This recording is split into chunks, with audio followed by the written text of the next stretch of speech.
হামলা চালিয়ে ইরান যুদ্ধ থেকে আমাকে সরানো যাবে না, ট্রাম্প। ইরানে হামলা চালাতে যুক্তরাজ্যে মার্কিন বাহিনীর ব্যবহৃত বিমান ঘাঁটিতে আগুন।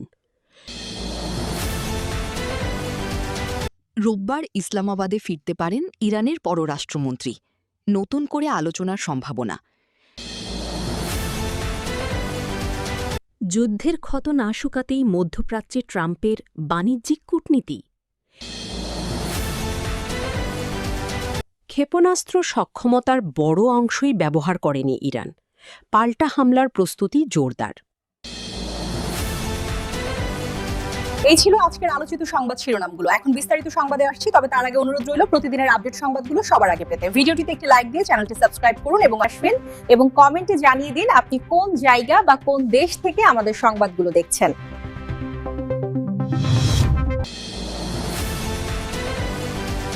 হামলা চালিয়ে ইরান যুদ্ধ থেকে আমাকে সরানো যাবে না, ট্রাম্প। যুক্তরাষ্ট্রের ওয়াশিংটন ডিসিতে প্রেসিডেন্ট ডোনাল্ড ট্রাম্পের নৈশভোজে গুলির ঘটনা ঘটেছে। হোয়াইট হাউসে কর্মরত সাংবাদিকদের সঙ্গে নৈশভোজের সময় বিকট শব্দ হলে ট্রাম্প ও ফার্স্ট লেডি মেলানিয়া ট্রাম্পকে দ্রুত সরিয়ে নেন নিরাপত্তায় নিয়োজিত সিক্রেট সার্ভিসের সদস্যরা। পরে এক সংবাদ সম্মেলনে মার্কিন প্রেসিডেন্ট মন্তব্য করেছেন, হামলা চালিয়ে ইরান যুদ্ধ থেকে তাকে সরানো যাবে না।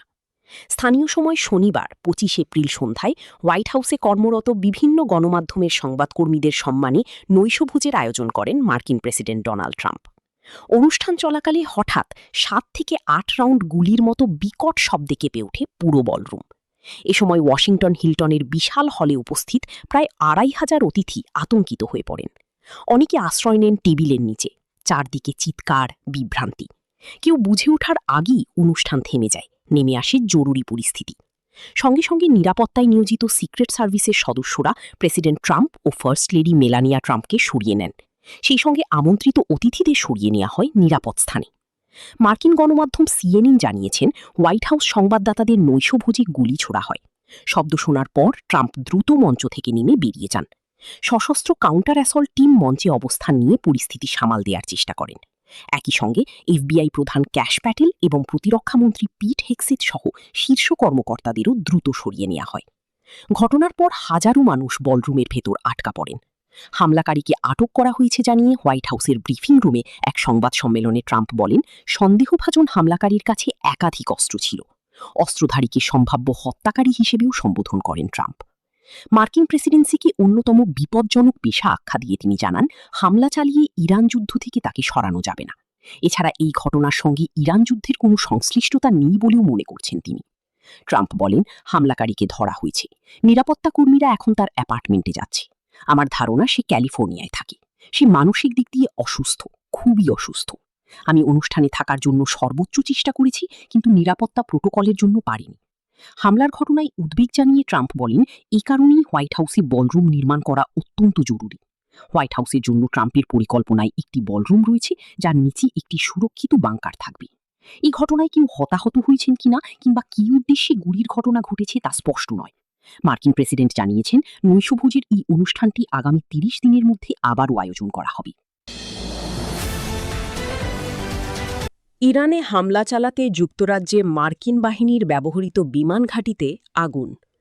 যুক্তরাজ্যের একটি সামরিক ঘাঁটিতে আগুন লেগেছে, যেটি মার্কিন বোমারু বিমান ইরানে হামলা চালানোর জন্য ব্যবহার করছিল। ব্রিটিশ সংবাদ মাধ্যম মেট্রো জানিয়েছে, রোববার ২৬ এপ্রিল ভোররাতে আরএএফ ফেয়ারফোর্ডে আগুন লাগে এবং বাসিন্দাদের তাদের জানালা বন্ধ রাখতে বলা হয়। Gloucestershire fire and rescue service GFRS জানিয়েছে, তারা ফেয়ারফোর্ড এলাকার একটি বাণিজ্যিক ভবনে লাগা আগুন নেভানোর কাজে সাড়া দিচ্ছে। আগুনের ধোঁয়ার কারণে বাসিন্দাদের দরজা জানালা বন্ধ রাখতে সতর্ক করেছেন সংস্থাটির মুখপাত্র। প্রতিবেদন অনুসারে মার্কিন বিমান বাহিনী ইরানের বিরুদ্ধে প্রতিরক্ষামূলক হামলা চালানোর জন্য আরএএফ ফেয়ারফোর্ড ব্যবহার করে আসছিল। এদিকে এই ঘটনার প্রতিক্রিয়ায় বিমান ঘাঁটির বাইরে বিক্ষোভ অনুষ্ঠিত হয়েছে এবং সেখানে প্রায় ২ শতাধিক মানুষ জড়ো হন। আন্দোলনকারীরা ইরানের বিরুদ্ধে যুদ্ধ নয়, ব্রিটিশ ঘাঁটি থেকে যুক্তরাষ্ট্রকে বের করে দাও এবং ট্রাম্পের প্রাণঘাতী যুদ্ধ বন্ধ করো লেখা প্ল্যাকার্ড নিয়ে সেখানে জড়ো হয়েছিলেন।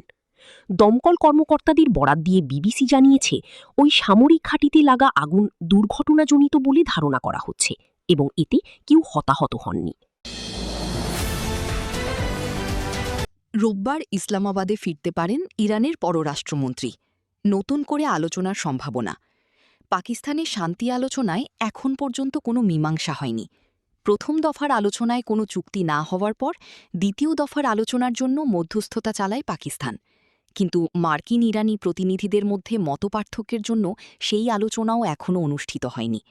এমন অবস্থায় রোববার ২৬শে এপ্রিল আবারও ইসলামাবাদ পৌঁছানোর কথা ইরানের পররাষ্ট্রমন্ত্রীর। রোববার আল জাজিরা প্রতিবেদনে জানায়, বেশ কিছু গুরুত্বপূর্ণ মতপার্থক্যের কারণে ইরানিরা যুক্তরাষ্ট্রের সাথে মুখোমুখি আলোচনার জন্য প্রস্তুত নয়। তারা মার্কিন অবস্থানকে চরমপন্থী বলে মনে করে। এদিকে ইরানের এমন কিছু দাবি রয়েছে যা আমেরিকানদের কাছে অগ্রহণযোগ্য। তবে কোনো অগ্রগতি না হওয়া সত্ত্বেও পাকিস্তান মধ্যস্থতা চালিয়ে যাওয়ার ব্যাপারে তাদের প্রস্তুতির কথা বলে আসছে। সুতরাং সেই সম্ভাবনা এখনও শেষ হয়ে যায়নি। এদিকে ইরানের পররাষ্ট্রমন্ত্রী আব্বাস আরাঘুচি ওমান থেকে ফেরার পথে রোববার সন্ধ্যায় ইসলামাবাদে পৌঁছাবেন। পাকিস্তানের সঙ্গে তার আরও আলোচনা হওয়ার সম্ভাবনা রয়েছে। তবে তার সঙ্গে আসা প্রতিনিধি দলটি সেখানকার সরকারের কাছ থেকে নির্দেশনা নিতে তেহরানে ফিরে গেছে। তারাও ইসলামাবাদে তার সঙ্গে যোগ দিতে পারেন। সুতরাং আগামী ২৪ ঘণ্টার মধ্যে কী ঘটে তা সময় গড়ানোর সঙ্গে সঙ্গে দেখা যাবে। যুদ্ধের ক্ষত না শুকাতেই মধ্যপ্রাচ্যে ট্রাম্পের বাণিজ্যিক কূটনীতি। ইরানের প্রতিশোধমূলক হামলায় ক্ষতিগ্রস্ত উপসাগরীয় দেশগুলোর অবকাঠামো পুনর্গঠনে মার্কিন কোম্পানিগুলোকে কাজ দেওয়ার জন্য চাপ দিচ্ছে ট্রাম্প প্রশাসন। কুয়েত, বাহরাইন ও সংযুক্ত আরব আমিরাতের মতো দেশগুলোকে লক্ষ্য করে আমেরিকা ফার্স্ট নীতির অধীনে এই চেষ্টা চালাচ্ছে ওয়াশিংটন। ইরানে যুক্তরাষ্ট্র ইসরায়েলি আগ্রাসনের জবাবে মধ্যপ্রাচ্যের দেশগুলোর মার্কিন ঘাঁটি ও স্থাপনায় পাল্টা আঘাত হানে ইরানের ইসলামী বিপ্লবী গার্ড কোর আইআরজিসি। সেসব হামলায় উপসাগরীয় দেশগুলোতে ক্ষয়ক্ষতি হয়েছে। এক প্রতিবেদনে মধ্যপ্রাচ্য বিষয়ক সংবাদমাধ্যম মিডল ইস্ট আই জানিয়েছে, সংঘাতের রেশ কাটতে না কাটতেই পুনর্গঠন প্রক্রিয়া নিয়ে সক্রিয় হয়ে উঠেছে ট্রাম্প প্রশাসন। গণমাধ্যমটি বলছে, কুয়েত, বাহরাইন ও সংযুক্ত আরব আমিরাত সহ যেসব দেশের অবকাঠামো ইরানি ড্রোন ও মিসাইল হামলায় মারাত্মক ক্ষতিগ্রস্ত হয়েছে, তাদের পুনর্গঠন প্রকল্পে মার্কিন ইঞ্জিনিয়ারিং ও নির্মাণ সংস্থাগুলোকে অগ্রাধিকার দেওয়ার আহ্বান জানিয়েছে ওয়াশিংটন। যুক্তরাষ্ট্রের কর্মকর্তাদের মতে এটি তাদের বৈদেশিক নীতির অংশ, যেখানে অর্থনৈতিক স্বার্থকে সবার উপরে রাখা হচ্ছে। গণমাধ্যমটি আরও বলছে, ক্ষয়ক্ষতির পরিমাণ বিবেচনায় এই পুনর্গঠন প্রক্রিয়া মার্কিন কোম্পানিগুলোর জন্য বিশাল এক বাজার তৈরি করতে পারে। শুধুমাত্র জ্বালানি খাতের অবকাঠামো মেরামত করতেই খরচ হতে পারে প্রায় $৩,৯০০ কোটি। এর মধ্যে কুয়েতের আন্তর্জাতিক বিমানবন্দর, বিদ্যুৎ ও পানি শোধন কেন্দ্র এবং বাহরাইনের বৃহৎ অ্যালুমিনিয়াম কারখানা ও অ্যামাজনের ক্লাউড কম্পিউটিং অপারেশনের মতো গুরুত্বপূর্ণ স্থাপনাগুলো রয়েছে। তবে পারস্য উপসাগরে এখনও অস্থিরতা বিরাজ করায় মার্কিন এই বাণিজ্যিক চাপকে অনেক দেশই ইতিবাচকভাবে নিচ্ছে না। আরব দেশগুলোর পক্ষ থেকে এই উদ্যোগকে পরিস্থিতি বিবেচনায় কাণ্ডজ্ঞানহীন হিসেবে বর্ণনা করা হয়েছে।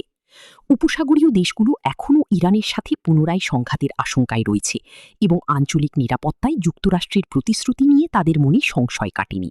বিশেষ করে সংযুক্ত আরব আমিরাত, যারা যুদ্ধের সময় প্রায় ২,০০০ ব্যালিস্টিক মিসাইল ও ড্রোন হামলার শিকার হয়েছিল, তারা এখন সরাসরি বাণিজ্যিক স্বার্থের চেয়ে দীর্ঘমেয়াদী নিরাপত্তাকেই বেশি গুরুত্ব দিচ্ছে।